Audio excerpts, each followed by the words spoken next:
So thank you. So in recognition of Aboriginal and Torres Strait Islanders people's spiritual connection to country and continuing ACS commitment to reconciliation, it is customary to acknowledge country as we pass through.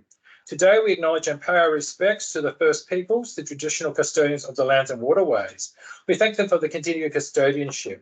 We acknowledge and celebrate the continuation of a living culture that has a unique role in this region. We also acknowledge elders past and present and thank them for their wisdom and guidance as we walk in their footsteps. So thank you everyone here and online today. So we have an international brown bag speaker today, Dr. Liisa Postareff from the Häme University of Applied Sciences, who is also an adjunct professor at the University of Helsinki. So today she's going to talk about her research, the Wellbeing project. So you can just give a brief introduction to yourself while I set up your presentation. Great. So hello everyone, very nice to see so many of you here today, and I'm really pleased to visit your institute and also really grateful for this possibility to give this presentation today. So I'm talking today about our research project, which focuses on the relations between teaching and well-being in higher education. And he already introduced me shortly, but I come from Finland. I currently work at the Häme University of Applied Sciences, which is located about 1 hour north from Helsinki. It is quite a research-intensive university to be a University of Applied Sciences. We have 4 research centers, and I'm working in the educational research unit as a principal research scientist and also the vice director of the center. And I'm also affiliated to the University of Helsinki, where I used to work for about 15 years. I'm their adjunct professor of university pedagogy. And I thought that I start with a brief introduction of myself, because most of you don't know me at all. So my background is very strongly in university pedagogy. So I started about 20 years ago doing my PhD on that topic, and I'm still on the same road. So I've been doing research mostly on higher education teachers' professional development and approaches to teaching, and more recently also teachers' emotions and well-being. And now I'm combining these two areas in this research project that I'm presenting today. I've done also research on student learning in higher education. I'm leading now a research group called Learn Well, and we do research on the relations between learning and well-being, and we also take care of the student learning experience survey at our university and do research related to students' experiences. And then from the more practical perspective, I've been developing and teaching a lot pedagogical programs for university teachers, both nationally and internationally.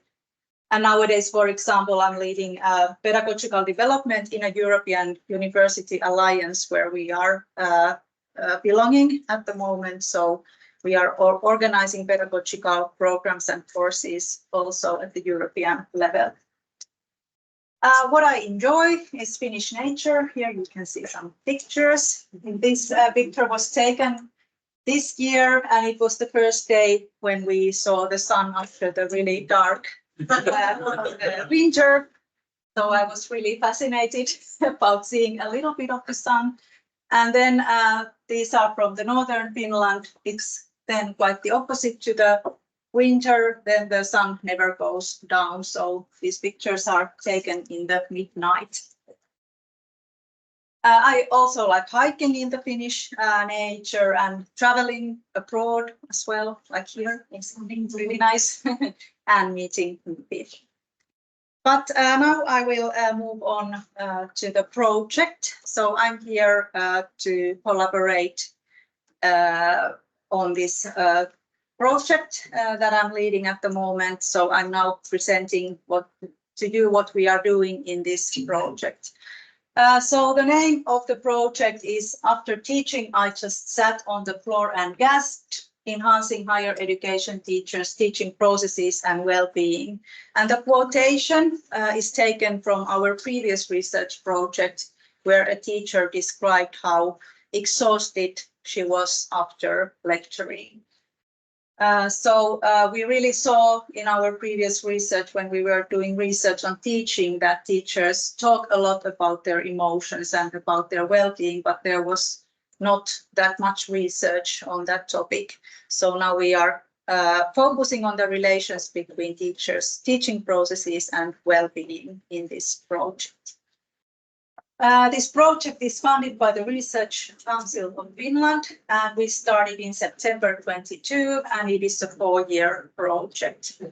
And it is a project in collaboration with 3 different universities. So we have HAMK, my university, and then we have the University of Helsinki and Postareff University also involved in this project. Here is our project team. As you can see, we have a lot of postdoc researchers because the Academy of Finland, or the Research Council of Finland, is really aiming to support those research who are in their postdoctoral phase. So we are doing this project with this really nice team. Then we have international collaborators in this project. You might have recognized one of them. So Reinhard is one of the collaborators in this project. Then we have also Lars-Erik Malmberg, Michelle Helms-Lorenz, Jan Vermund, and Sanna Järvelä as collaborators.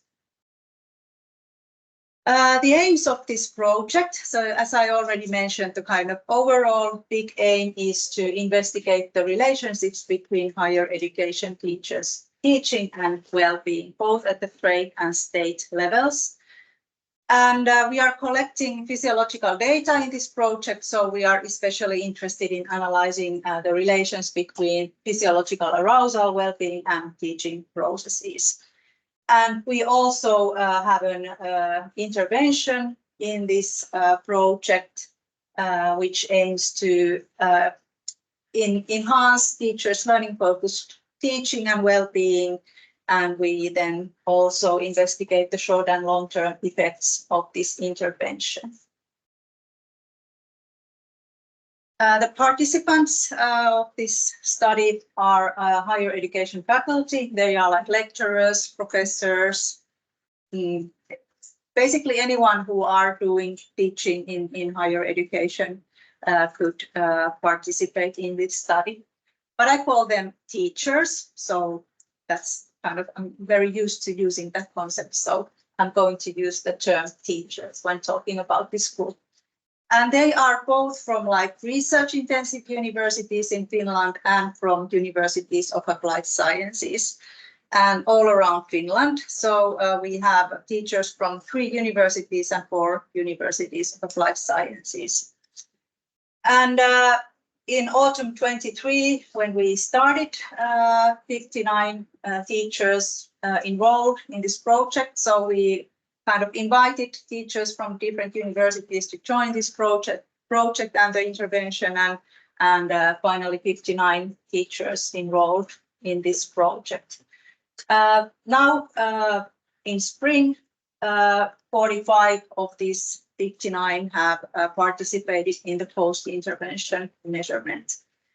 And we are trying to get as many of them as possible into the follow-up next autumn, but that's still not known how many of them will participate that phase of the research. So this shows the kind of research design of the project. So I will now first explain you the kind of overall picture of this project and this research design, and then I will tell you more about the intervention and also more closely then about each of the different data collections. But as I mentioned, we started last autumn, and somewhere in September, October, the teachers filled in a survey. And after that, they were given smart rings, which measure their physiological arousal, electrodermal activity, and they started using the ring. And at the same time, while they were using the ring, they video recorded one of their teaching sessions for us. And also right before and right after that video recorded teaching session, they also recorded their emotions and a bit of something else as well through a learning tracker. So it was a kind of experience sampling. And after the video recorded teaching session, as soon as possible, typically 3 or 4 days after that, we organized a guided reflection session with the teachers individually with each of them, where we looked at a couple of episodes from the videos together with the teachers, where the teacher had high or low arousal according to the smart ring data, and the teachers explained us what's happening in those situations, how they experienced them, what kind of emotions they experienced, and so forth. After that, at the beginning of this year, they participated in the intervention, and I will soon tell you more about that. And after the intervention, we repeated the same data collection again. It is actually still going on, the data collection for this second cycle. They also fill in the survey again, and then those teachers who continue with us, they will join the interviews next autumn, so that we get some more information about the more long-term effects of the intervention, and then they also fill in the survey once more. And now I will tell you a bit more about the intervention. So the aim of this intervention was to support higher education teachers to become more learning focused, interactive in their teaching, and to utilize also mindfulness-based practices so that we could support their well-being and kind of awareness of their own well-being as well. And we know from previous research that there is a link between interactive teaching and well-being, so that when teachers have the tools to interact with their students and they are able to follow and monitor their students' learning, they also feel more positive emotions about their teaching. But there is very little research on the relations between teaching and well-being. Why mindfulness? We chose it because we looked at some evidence of different kinds of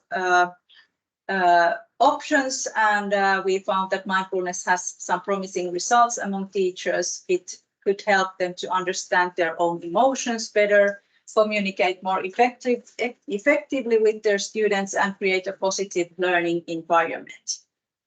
And also there's no research, according to our knowledge, about utilizing mindfulness among higher education teachers. So this intervention was organized in January, March, and we don't have a control group because of various reasons. One was that when we applied for this funding, it was first rejected, and we got comments that we should make it more feasible and leave the control group out.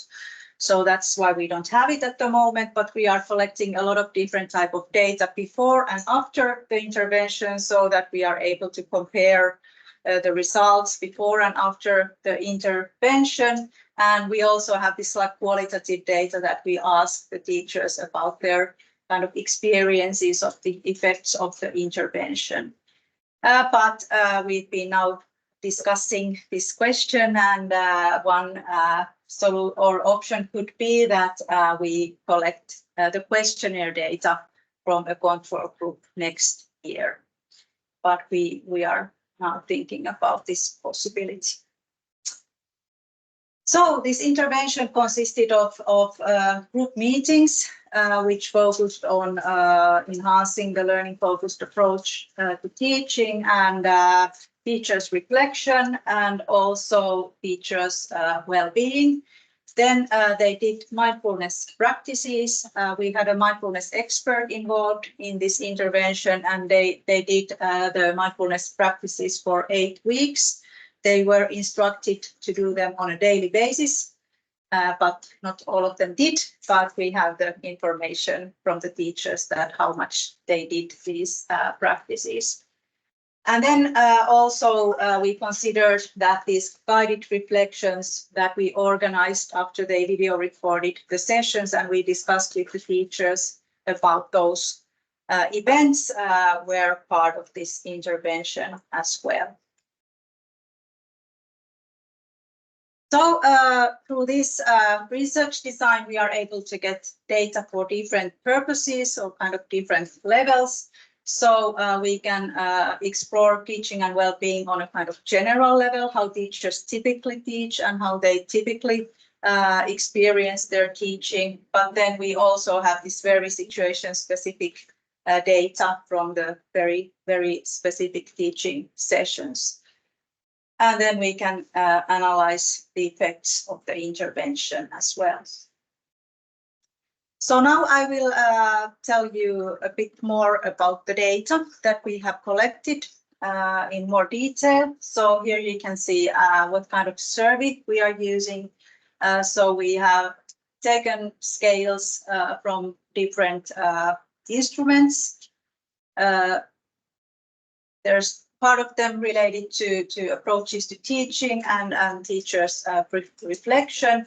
And then we have teachers' job satisfaction, mindfulness in teaching, and then the scales focusing more on the well-being aspects, teachers' emotions, anxiety, self-efficacy, self-compassion, engagement, burnout, and stress. And then in the second and third questionnaires, we also have some questions related to the effectiveness of the intervention.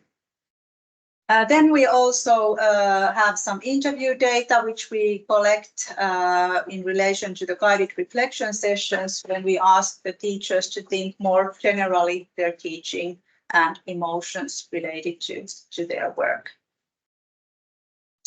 And then when we look at the data from the very specific teaching situations that we have 4 types of data: the physiological data, experience sampling data, video recordings, and these guided reflection interviews.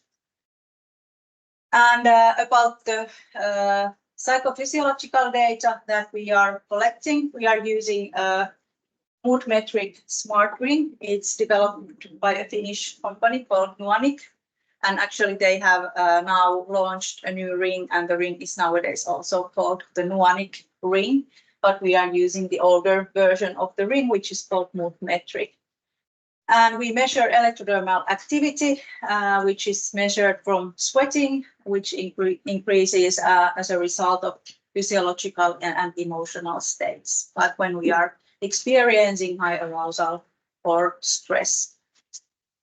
And we asked the teachers to wear the ring for approximately 1 working week, but then we found out that they had been wearing the ring on average for 2.4 days. And while wearing the ring, they also reported the start and end times of the teaching sessions that they were holding. And also they reported they also used the ring when they were recording the teaching session. And we get this kind of data. So this is from one teacher's teaching session.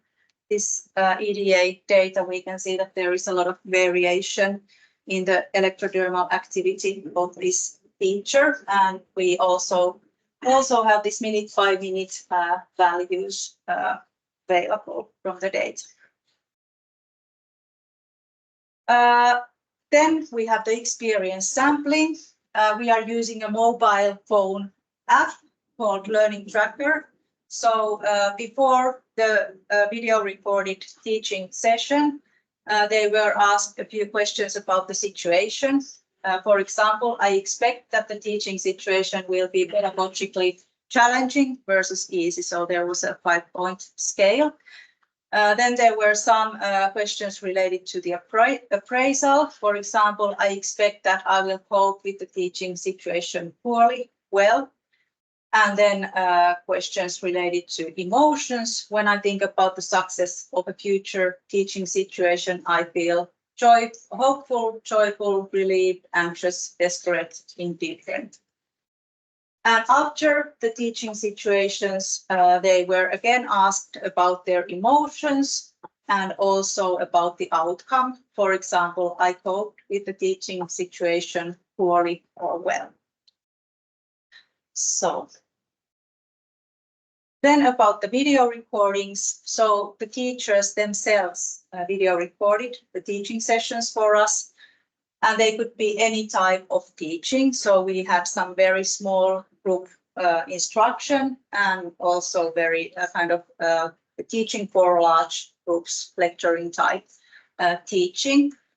And the teaching sessions lasted from 60 minutes to 120 minutes approximately. And then we have combined the video recordings with the SmartBring data. And then these guided reflection interviews, these were done, as I mentioned, very shortly after the video recording sessions. And guided reflection is a way to get information of what is happening in the situations, how it is happening, why is it happening. And it's very typical to use video recordings as a tool to help this reflection. And we also asked the teachers to describe their emotions in the teaching episodes of high and low arousal. So we selected from the EDA data the moments when there was high arousal and low arousal and asked the teachers to interpret those situations and their emotions in the guided reflection interview. And at the moment, we are developing a coding frame to analyze this interview data. So at least we will analyze the emotions and appraisals from this data. And then because we can see what's happening in the situation, we can also analyze the approaches to teaching, whether it's like interactive or very, very transmissive type of teaching. So this is kind of a summary of the data that we collect at the state level. So during the SmartBring measurement, we have the experience sampling, video recordings, again, experience sampling after the session, and then the guided reflection interviews. And now I will tell you a bit what we have been doing so far with the data. And this is now the data that has been collected prior to the intervention. So we have been analyzing now these high and low arousal episodes from the videos or actually through the guided reflection interviews. So we have watched the videos together with the teachers and they explain us what is going on there, and we have done some preliminary analysis of that data. So as I mentioned, we always select from each teacher's EDA measurement one moment of high arousal and one moment of low arousal, and watch the episodes from the video together with the teacher.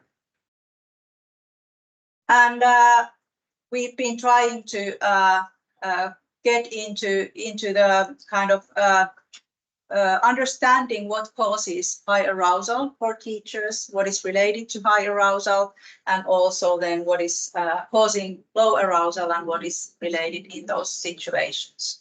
And this is still very, very initial, so we haven't yet systematically analyzed the data. But it seems that the teachers described more negative than positive emotions in these episodes of high arousal.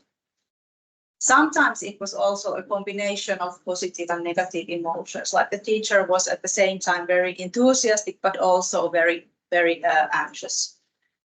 Sometimes it was also related to positive emotions. There could have been some flow experience, some very, very strong enthusiasm, or some emotional situations. So sometimes the topic that the teachers were teaching was somehow emotionally so important for them that they were really, really into that. The high arousal was mainly caused by cognitively challenging situations. For example, there was insecurity about the topic that they were teaching, or lack of preparation. Sometimes there was kind of the teacher was feeling that I have a lot of content that I should be able to teach, but I don't have enough time, and that was somehow kind of causing causing some negative arousal. Or there were different kind of distractions during the teaching, which kind of prevented the teacher to concentrate on the teaching. Then the high arousal was also caused by lack of awareness of students' learning. So quite often the teachers told that in this situation, I wasn't really sure if the students were following me. I wasn't really sure if they understood what I was telling them. So that was also quite common. In some cases, there were challenges in interaction with the students. So either they had difficulties in starting any kind of interaction or maintaining the interaction with the students, or the students asked some questions which were experienced as challenging by the teachers. So we could see then those peaks in the arousal also in these cases. And sometimes the teachers also felt that they had difficulties in getting the students' attention. So they were trying to get the students to listen, but they felt that they are doing something else. Then there were sometimes challenges in the teaching learning environment, just very like technical things, like sometimes the lecture rooms were too small and not all students fitted in, or then it was somehow shaped in a way that the teacher couldn't see the students at all. And sometimes there were challenges with the online tools if the teaching was in Zoom or Teams. Then what was related to the flow arousal, in those situations, teachers described mainly positive or neutral emotions, but they seem to be more like deactivating emotions, like boredom. And the low arousal was mainly caused by lack of cognitive challenges. So the teacher felt that I've been teaching the same topic for 20 years and there's nothing challenging for me and I can do this even if I'm sleeping. And also kind of smooth interaction, like everything was going really nicely with the students. So the teacher was discussing with the students or guiding individuals or groups, or even monitoring the interaction between the students. So quite often when we saw low arousal situations, there was some kind of interaction going on in those situations. But also there were some cases when it was just vice versa. So for some teachers, the interactive moments were those where they had the peaks, and quite often they were the kind of more inexperienced teachers who lacked maybe the kind of tools to create interaction with the students. Also, if the teacher felt that they are able to monitor the students' learning process and they kind of felt that now they are following me, they got some signs from the students, then also the arousal remained lower in those cases. What's the time? One. Okay. Half an hour. Okay. So next steps, what we are doing at the moment. So we are still finalizing the data after the intervention, but we are also now starting to code the interview data from these episodes of high and low arousal in more detail. And we are creating now at the moment a theoretical frame to analyze this data.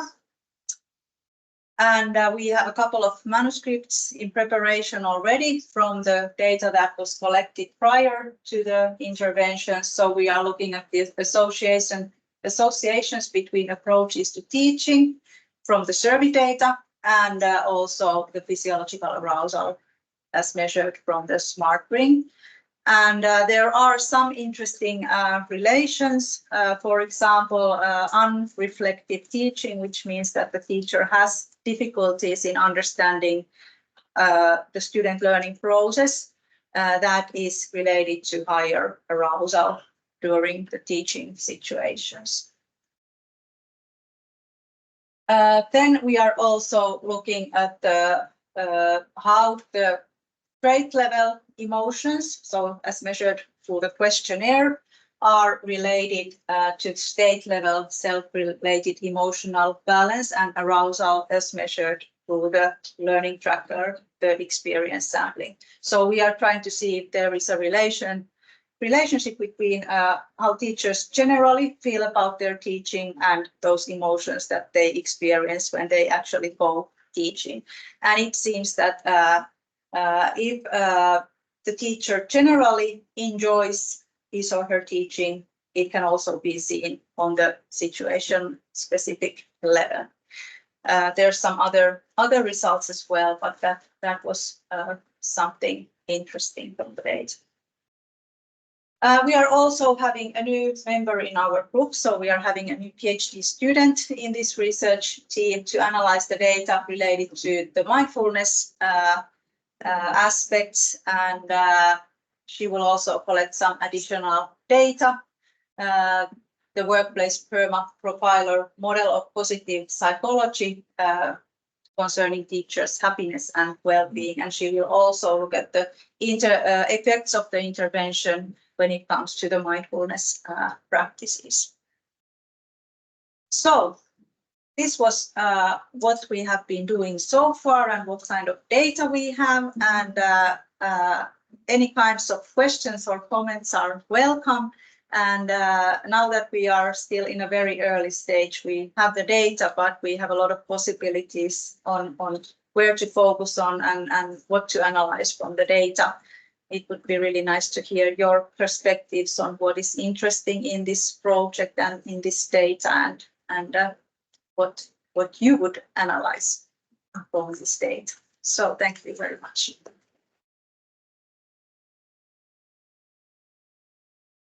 Questions from?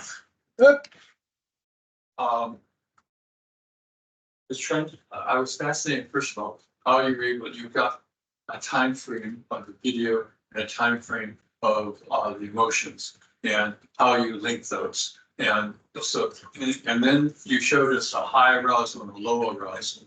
So that suggested you were doing in-person analysis. But most of the results that you talked about were between-person analysis, and a lot of the things that were related to high arousal and so forth, they wouldn't have varied during the time. I mean, the environment, like this class size too small, or not feeling prepared or something like that. So there's this funny mix of within person, between person. So I was wondering if you could talk a little bit about that. Yeah, we also feel that this is a kind of very, very interesting that we have this kind of data, so that we can look at the data at different levels. And for example, if we look at the data on emotions, we have this questionnaire data, then we have the experience sampling data before and after the teaching situation. And then we have the arousal data, which somehow is linked to the emotional experiences.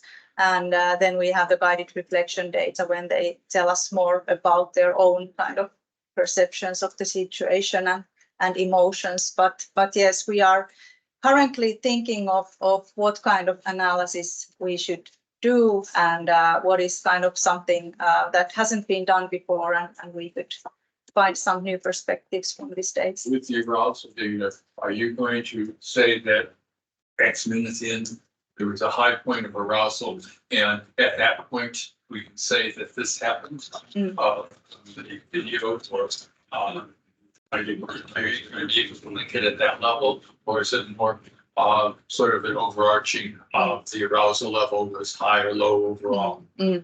Well, the ring measures the arousal so that it measures it 3 times per second, but then we get the index every 1 minute. So we are not able to see like the exact time when the arousal, for example, increases very suddenly. So we can use 1 minute intervals to look at the data. And that's fascinating. How are you going to relate that to your other measures? So you've got this 1 minute. Yeah. You've got a minute where there's high arousal. Yeah. And how do you relate that to other measures? You talked about when people are high arousal, you gave all sorts of things. But was that high arousal in that 1 minute, or high arousal across the whole period? Yeah, we have also looked at the arousal like on a more long-term level. So we have also looked at what is their arousal level during their waking hours and working hours, and during those other teaching sessions that they also report for us.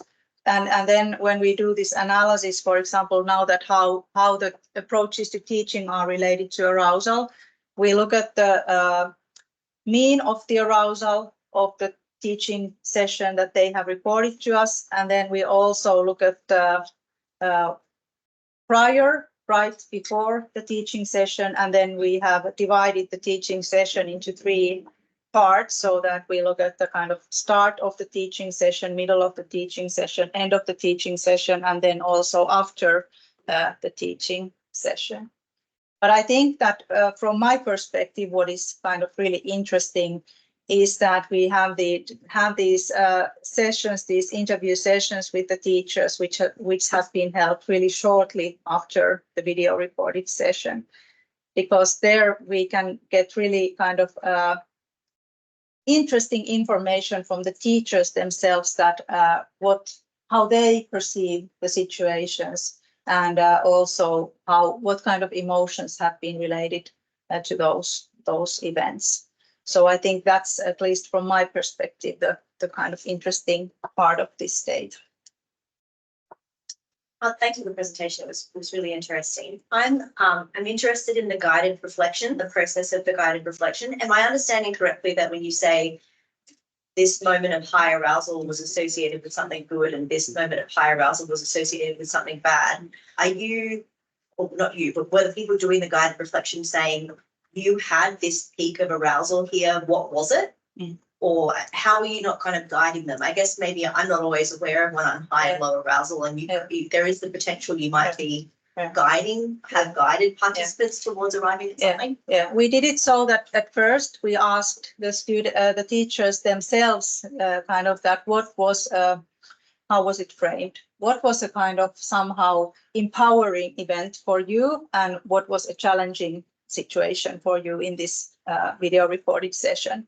So we first asked them, without showing any data from the EDA measurement, to pinpoint 2 moments from the video recorded data. Is there a neutral option? Could they say, I don't know? Yes, they did. Sometimes they did, yeah. And then we moved on and told that we have picked 2 moments from this video recorded data based on your EDA data. And we show you now a moment when your arousal was high, and then we show a moment when your arousal was low. And then we ask them to interpret those situations. What happened there, how they experienced them, what kind of emotions they felt, why they felt those emotions. So we kind of were aware of this, that it might guide them too much if we just directly go to show those situations. It's in the video. It's in that you show them in the video. Yeah, we look at the episode together with the teacher. Yeah. Yes. I don't know. You're looking at arousal, and you're looking at during intervention with mindfulness. Mm. I'm wondering a bit about what you're after in that. So when I think about mindfulness, I think about 2 functions that go on with it. One is being more aware of what's going on. The other is that sometimes mindfulness is used as a way of decreasing arousal. Mm. And I looked at most of your examples where the high arousal situations were negative situations with students, and so I'm just wondering a bit about your intentions. Is it so that you can be more aware of moments when you're not congruent with the students, or is it because you want people to be lower in arousal and know that confused as to the aims and the meaning of mindfulness? Yeah, maybe the aim is that the teachers would become aware of what burdens them in the teaching situations, because there are some teachers, for example, in the data, who teach 120 minutes, so that their arousal is really high all the time, and then they are really exhausted after the session.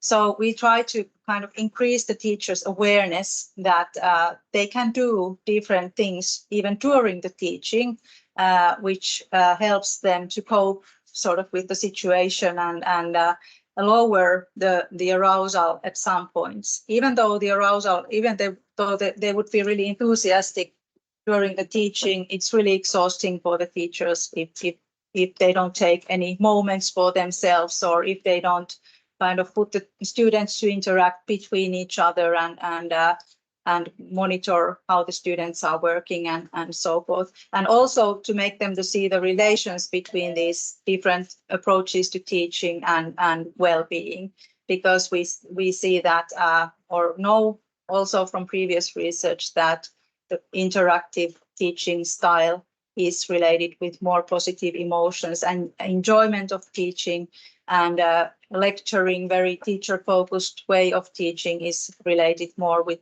more negative emotions towards teaching. So I think the idea here was mainly to increase the teachers' own awareness and give them some tools which they could use also during they are teaching. So in the intervention, we, for example, discussed with the teachers that how mindfulness could be used in teaching. And then they identified different kinds of things that they could do during the teaching sessions. So the mindfulness, I'm sorry to be concrete about it, but mindfulness in teaching is that you are being aware of what's occurring between you and the students in that moment. Yeah, and also that you kind of are aware of the situations and you accept what is going on there, and do not kind of let what is going on and happening in the situation, you don't let that kind of interrupt you or distract you too much, but so that you are able to continue and go towards your goals in the sessions. Just a quick comment. I think it'd be a lot more effective if you could somehow have the arousal information for the brain tell me when I'm threatened or aroused, rather than trying to get it indirectly through mindfulness. I don't think mindfulness can regulate electrodermal arousal. I don't think that happens. But if the signal somehow told me that, then I could be aware. That's true. Yeah. The teachers could actually follow their own levels from their mobile phone, but of course it's really difficult if you are teaching to follow it. Oh, now it's going high. A beep or something. Yeah. Some signal. Yeah. You might even find, as far as the mindfulness evidence goes as well, that you might actually find that making them more mindful makes them more aware of how exhausted they are. Like as far as pain studies go, people who are more mindful experience pain more acutely than those who aren't, but they recover more quickly. So potentially it's like a resilience skill more than a coping in the moment skill. Maybe it's just a really exhausting job and they feel really exhausted. And if you make people more mindful, they're just as aware of how exhausted they are, that they can recover more quickly. Yeah, and I think that especially that the measurement time is so short, so they were the ring only for a few days. So we probably didn't expect to see any changes in the arousal levels during that time. But maybe more in the when they in the interviews describe us what is going on in the situations, and then we also have this part in the interviews when they describe just freely about their experiences of the intervention. There we can see some like concrete examples of how the teachers have learned to kind of become more aware of their own well-being and do small things for their well-being. For example, one teacher told that he realized that it is okay that he's exhausted after teaching. And previously he had been really like critical towards himself that he wasn't able to start a new work, a kind of new task right after teaching. And now he said that now I've understood that it's okay that I'm tired after the teaching and I can take 10 or 15 minutes just to breathe and relax. And then I continue my work. So kind of small things that they have learned and found tools to take care of their own well-being. Is arousal also associated with the enthusiasm of, like, when I used to teach, I was very enthusiastic about my subject that I taught. So, you could have high levels of arousal because you're really enthused because this is your subject. You want to really teach. Yeah. So does that affect it in any way as well? The level of enthusiasm brought on by the teacher? Yeah. It was clearly seen among some teachers that if they were like really into the topic and they felt that this is the most important thing in the world, then we could also see high arousals. So it's if we can see that there are two different teachers whose arousal is really high during the whole teaching, it might be that the other one is really like, oh, this is so fun and cool and this is so excited, and the other one has just been really nervous all the time. Did you think of having student or observer ratings of the quality of teaching? Actually, no, we didn't. About that. Yeah, interesting idea. Yeah, but we didn't actually. You could do that with the Yeah. videos. Yeah, Yeah, really exactly. interesting idea. So to Yeah. follow up also on your first question of what you said, am I right? The qualitative interviews, I mean, that could really be then a qualitative study or qualitative addition to something quantitative. The quantitative data, the sample is just not big enough to have a real proper between person analysis, right? And for the intervention, the control group is happening. And we talked about possibly adding a control group, but as long as that is not the case, right? The intervention data, there's a question mark, right? Yeah. But what Liisa could do is using these 1 hour long video recordings, combined with physiological recordings to look into the link between expressed emotion. So there are really videos of the teachers, and for quite a chunk of the time, you can infer what their emotions are. On the one hand, and on the other hand, the EDA parameters, right? So that would be really worthwhile to pursue. And then also, classically so, on the behavioral level, what was the type and quality of teaching across time during this 1 hour? And if this is segmented into, let's say, 10-second intervals, which would make sense for emotions, and for physiology is even more fine-grained, right? That would be 3,600 measurement occasions across the single hour. And from a two-level design perspective, the small sample size on the second level would be compensated by this huge number of measurement occasions. So that really would be the first part of it. Especially if you can tie that to something else. Or if, I don't know, no, I mean, You do have that for the arousal data, but you want to be able to relate the arousal data to something else that. yeah, express emotion. For example, express emotion. You're talking coding the videos for expression. Exactly. Yeah, okay. So you have to put this up in the video. And Exactly. Yeah. If you coded the videos, you'd Yeah, have a lot of just like the stuff. world at your feet. Yeah. Yeah, a lot You of could us- code so much stuff. I think maybe like would it be interesting to code for like tone and affect and different phrasing and stuff, see if people's arousal goes up when they're being need supportive versus not. If you were going to code the videos, you could do 50 bazillion things. It'd be great. So but you've already got self-coding to an extent. Because, Yeah. Because you pointed out the high and the low spots and asked them what's going on there. No, it's just dependent on the extent to which they can reliably recall what they were experiencing in that moment Well, yeah, but you can also cross-validate that with the codes. with the observers. Yeah, that's true. Yeah. Yeah, but there's just if kind of we cannot maybe add much there. If, for example, the face reader or anything because of the ethical issues, because the participants haven't been informed about that. So I think it becomes a challenge for us. Why does that mean you can't use that data? So the resolution for facial expression is not sufficient to use automatic emotion Okay. decoding, right?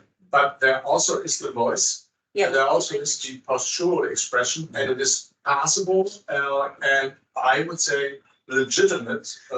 There are some other camps in the emotion science, right, who would disagree with that, to have a holistic rating of teachers' affective state in the moment, inferred from these different channels. Right. And then linking that to the physiology would be quite interesting, because most of the studies that are out there are still based on a between-person design, and then typically conversions between these different component processes of emotion are low between a person for various reasons. So you really need to go with this within person better. So I mean, Yeah, what I say, I propose, I mean, this really would be doing Yeah. a lot of work. Yeah. I mean, Which I got a lot of pushback, you say. Well, yeah, exactly. I mean, 4 weeks, 6 weeks or something of coding to Right. do the job. Yeah. Right? And so. The video recordings are really different in a sense that in some of those we can really clearly see the teacher's expressions and the postures and everything. And in some of them, the teacher is somewhere quite far away and it's more difficult to interpret that. But we have the voice, and of course we can then select those video recorded sessions where we have clear view on the teacher. But and then there's also maybe cultural differences, because Finnish people are maybe not so kind of clearly expressing their emotions, so we tend to be a bit like this, and I might be still enjoying. No, because they're pretty expressive. Yeah, maybe the ones that use it. I can show you other examples. All right. My question is a little bit more general. So do you think that the higher education teacher sample, they have any unique features compared to just K-12 teachers? Because I think that if I apply the causal causes of the arousal to the K-12 teachers, then probably it would be very similar. So I think the results might vary a lot if we go to a different context. And even here, we also need to look at the data in more detail, because also in Finland, the teachers in universities of applied sciences differ a lot from the universities in research intensive universities, because in universities of applied sciences, they need to have a formal teacher qualification, but in research universities, they need nothing. Most of these teachers that participated in this study had pedagogical studies, but there's differences even in our sample, and if we compare to other teachers, I think we could see a lot of differences there. So it would be really interesting to go with this same setting to another context. Ellie? So I'm quite interested in your intervention process. It's focused on mindfulness, and there seems to be a lot of mindfulness framework for intervention. And how did you land on this framework in the first place, instead of using other frameworks? And that's my first question. And the second, you also mentioned 8 weeks of mindfulness practices on a daily basis. And I was wondering, like, the daily basis, does it have to be like the practice during teaching, or it can be like any time during the day? Yeah, it could be any time during the day. So they didn't need to link it with teaching when they were doing the mindfulness practices.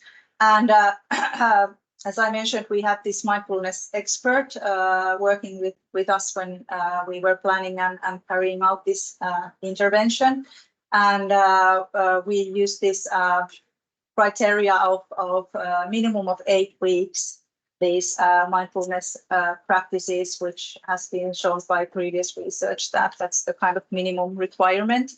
And we weren't able to make it longer for various reasons, but we were able to have this 8-week period for the teachers to do the mindfulness interventions. And we started in a way that we first had a session for the teachers where they were informed about what is mindfulness and why we are doing it in this project. And then we had there is a site, a Finnish website where there are several different kinds of mindfulness practices. So we used those practices in this intervention, and we always asked the teachers to do specific interventions between the group sessions that we had in the intervention. So we picked up specific practices for the teachers, and they were asked to do those on a daily basis. But as I mentioned, that only a minority of them did them every day. So there was a lot of variation on how well they were engaged in the practices. And every time that we met, we talked about their experiences of doing the practices, and in the sessions we then kind of linked mindfulness into teaching. So we discussed that how mindfulness could be used in the teachers' work. Coming to the hour, any last questions? It's going to be linked with well-being in some way. I guess I was just wondering, I was having a question there. What your goal is the idea that you're going to reduce arousal, you're going to increase variability, you're going to have more high arousal. I'm not quite sure where it goes in terms of how arousal links with well-being Well, for that's, teachers. And I mean, obviously mindfulness relates to wellness Yeah. in general. I think that's a question that interests us a lot because we don't really know if high arousal is sort of good or bad for teachers in the teaching situation. So it could be that we find out that high arousal is perfectly okay in the teaching situations if it's related to like more positive emotions and the teachers themselves experience that this was fun and I enjoyed this and so forth. But it seems that the high arousal is more linked to negative emotions on the basis of the kind of preliminary analysis of the data. And if it is so, then at least for those teachers whose arousal is high, every time they go teaching, they kind of identify that I'm not enjoying this. Teaching is really a kind of pain for me. Then we hope that we find or we are able to somehow help the teachers, for example, in future pedagogical programs, that how they could identify what is not supporting their own well-being in their teaching and find some ways to make small things for their own well-being or bigger things as well.